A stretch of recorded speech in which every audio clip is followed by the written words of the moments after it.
মাইমুনা আম্মু, তুমি কি আজকে স্কুলে যাবা? বাবা তো শরীরটা ভালো না।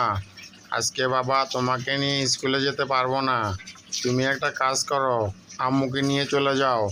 বাবা তোমাকে খাওয়ার জন্য টাকা দিয়ে দিছে। মা তোমাকে যেগুলো ভালো বলবে সেগুলাই খেও, কিন্তু কিন্তু তুমি মিষ্টি জিনিস বেশি খেও না। মিষ্টি জিনিস খেলে দাঁতে পোকা হয়। বুঝতে পেরেছো তুমি? ঠিক আছে বাবা, আমি একা একা স্কুলে যাব।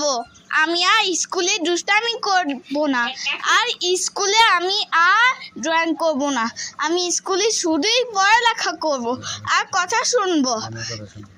এবার আমি ম্যাডামের কথা শুনবো। আমি আর চকলেট খাবো না, আমি শুধু মার কথা শুনবো। বুঝতে পারছো বাবা? ঠিক আছে মা, তাহলে তুমি মার সাথে স্কুলে চলে যাও, হ্যাঁ? আর ম্যাডামের জামা কাপড় দিয়ে টান দিও না কিন্তু। আর স্কুলে বাচ্চাদের গায়ে হাত দিবা না, ঠিক আছে? বাবা কাজে থেকে এসে তোমাকে ঘুরতে নিয়ে যাবো দিয়া বাড়ি, ঠিক আছে? আমার তোমার কাছে বাবা অনেকগুলো সূরা শিখিয়ে দিছিলাম, সেই সূরাগুলো তোমার মুখস্থ আছে তো, তাই না? তুমি বাবাকে একটা সূরা বলে শোনাও তো দেখি। ঠিক আছে বাবা, আমি তোমাকে একটা সূরা বলে দিচ্ছি।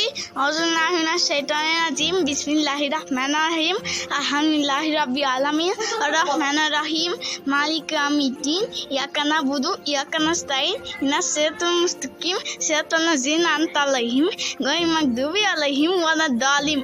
আমিন। কুল হুয়াল্লাহু আহাদ, আল্লাহুস সামাদ, লাম ইয়ালিদ ওয়ালাম ইউলাদ, ওয়ালাম ইয়াকুল লাহু কুফুওয়ান আহাদ। মাশাআল্লাহ মা, মাশাআল্লাহ, অনেক সুন্দর হয়েছে, অনেক ভালো হয়েছে। কিন্তু তুমি একটা জিনিস মনে রাখবা, সূরা বলতে হলে স্থিরতা নিয়ে আস্তে ধীরে সুন্দরভাবে বলতে হয়, তাড়াহুড়া করা যায় না, ঠিক আছে? আরো ভালোভাবে প্র্যাকটিস করো।